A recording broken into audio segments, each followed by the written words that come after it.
napaka-effective spell upang luhaan siyang humingi ng tawad sa iyo. Hello mga guys, kumusta kayo? Panibagong araw, panibagong video na naman tayo. And sa araw na ito, isa naman video ang aking tuturo sa inyo ng simpleng gabay o simpleng pamamaraan na makakatulong sa atin. At bago ang lahat, gusto ko lang mag-disclaimer sa mga taong hindi naniniwala at hindi gusto mga kagaya nitong video. Please skip this video and maghanap kayo ng videos na gustong-gusto nyo dahil ang video na ito ay para lamang ito sa mga taong naniniwala and gusto mag-try. Sa lahat po ng mga nagko-comment dito sa aking video dito sa loob ng aking channel, mag-ingat sa lahat ng mga nagre-reply sa inyo na dinadala kayo sa kanilang WhatsApp Imo app upang makaiwas po tayo sa scam. Ngayon, ituturo ko sa inyo paano nga ba siya luhaan na humingi ng tawad sa inyo. Ito ay napakadali at napakasimple lamang itong gawin. Ito ay makikita lamang sa loob ng inyong tahanan ang ating gagamitin dito.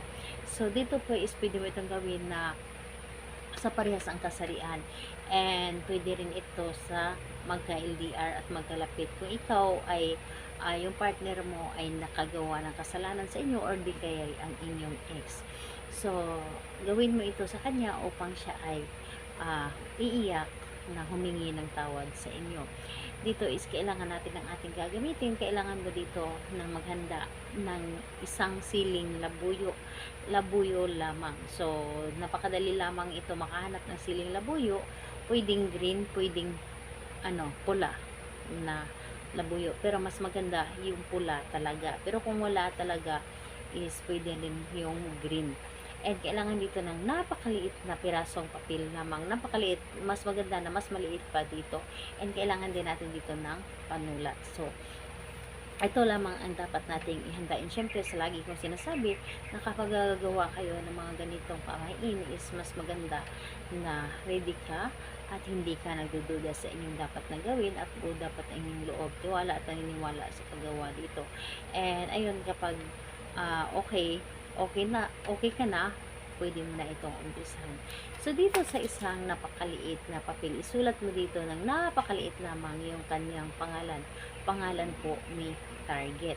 So, kailangan buo po ang pangalan ni Target, yung pangalan niya at apelyido.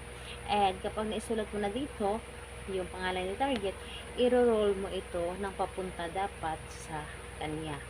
So, papalabas po yung pag-roll, hindi papunta po sa inyo.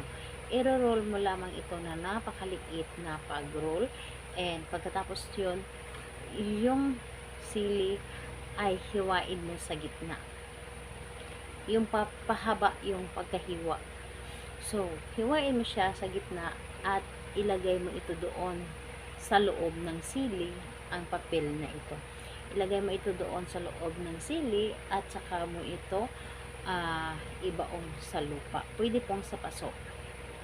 Pero mas maganda na ibaon mo ito doon sa may inyong apakan, yung sa may pintuan, yung bago ka lumabas. Kung lupa naman yung apakan ninyo paglabas, pwede yun na ibaon po ninyo doon. Pero kung hindi, pwedeng sa gilid o di kaya sa paso na lamang or sa lupa na lang talaga.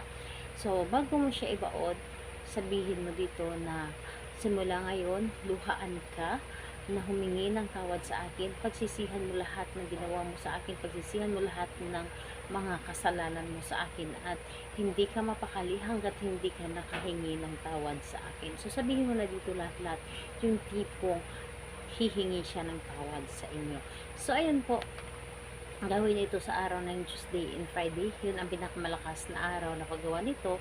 O di kaya may sinag ang buwan. Pero kung hindi ka makapaghintay ng Tuesday and Friday, kung sa tingin po ninyo ay para bang hinihila kayo na gawin ito, gawin ninyo ito. Dahil wala naman yan sa araw, kundi sa tiwala. So, ayun po, salamat po sa inyo. Bye bye everyone. God bless us all.